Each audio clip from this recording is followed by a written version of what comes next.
الحمد لله رب العالمين والصلاة والسلام على أشرف الأنبياء والمرسلين سيدنا وحبيبنا محمد صلى الله عليه وسلم خاتم نبيين وإمام المتقين وعلى آله وصحبه أجمعين ومن تبعهم بإحسان إلى يوم الدين صلاة تسليما كثيرا. أما بعد، أيها المستمعون الكرام والمستمعات، السلام عليكم ورحمة الله وبركاته. Chers frères et sœurs, fidèles croyants et croyantes, bienvenue à l'étude du hadith de ce jour relative à la compréhension de la zakat. Nous sommes déjà dans la fin du mois de Muharram 1445 et nous allons, n'est-ce pas, clôturer nos chapitres relatifs à la zakat comme nous l'avions entrepris durant ce mois. Donc, je réponds tout simplement à vos différentes questions que vous m'avez envoyées. Déjà, je vais répondre rapidement sur la zakat concernant l'immobilier.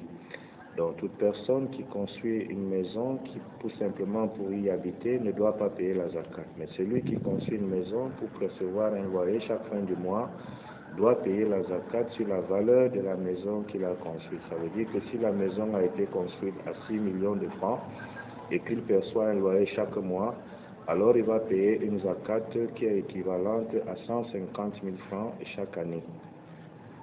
Par contre, si la maison, si par exemple aussi pour répondre à celui qui fait dans le transport, si son véhicule a été payé à 6 millions de francs ou à 3 millions de francs et qu'il perçoit une somme chaque mois, chaque jour, il va prélever la zakat sur les 3 millions, dont la zakat de 3 millions est de 75 000 francs.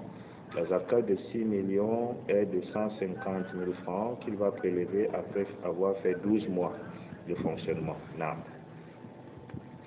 Et concernant également la zakat sur les revenus agricoles, nous avons dit que si le champ a été arrosé de façon naturelle par la pluie, il va prélever 1/10 pour remettre en zakat. Et si le champ a été arrosé de façon artificielle, alors il va prélever, donc motopompe, il va prélever une zakat de 1/20 qu'il va donner en zakat. Voilà. Maintenant, concernant la zakat sur les bestiaux, les éleveurs, le nissab part à partir de 5 chameaux. Donc, si vous êtes en possession de 5 chameaux, vous allez devoir vous acquitter de la zakat.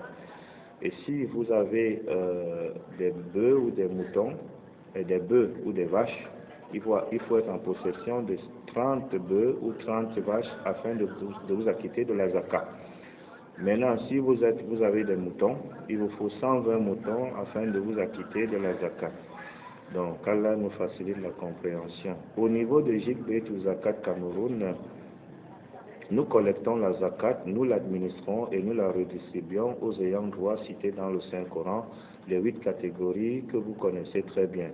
Il s'agit des foukaras, les pauvres, ceux qui sont chargés de la collecter, et ceux qui sont pour le rachat des cœurs, dont les nouveaux musulmans, et ceux qui sont lourdement endettés, l'affranchissement des esclaves dans le sentier d'Allah et l'enfant de la rue. Qu'Allah nous facilite la compréhension et qui nous permette, n'est-ce pas, de respecter ces critères jusqu'à la fin de nos jours. La zakat est un moyen de purification et cela permet à celui qui s'acquitte de la zakat chaque année, n'est-ce pas, de prospérer, de fructifier ses biens et richesses et d'être, n'est-ce pas, parmi les bénis et les élus. Donc voilà, on ne donne pas la zakat par affinité, on donne cette zakat-là aux ayants droit énoncés par le Saint-Coran. Par contre, la simple sadakat, au monde, on peut la donner à qui on veut, selon notre intention, voilà, selon notre volonté. Merci pour votre aimable attention, qu'Allah nous facilite et nous guide. Nous nous retrouverons la prochaine fois pour l'étude d'un autre hadith, Inch'Allah.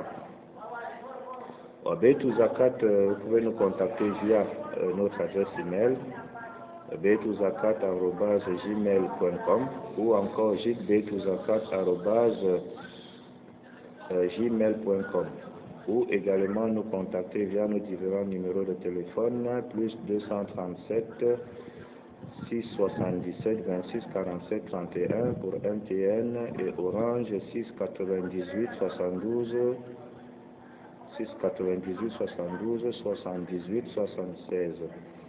Merci pour votre aimable attention. Retrouvons-nous la prochaine fois si Allah le veut. Portez-vous bien, qu'Allah nous pardonne et guide vous. Assalamu alaikum wa rahmatullahi wa barakatuh.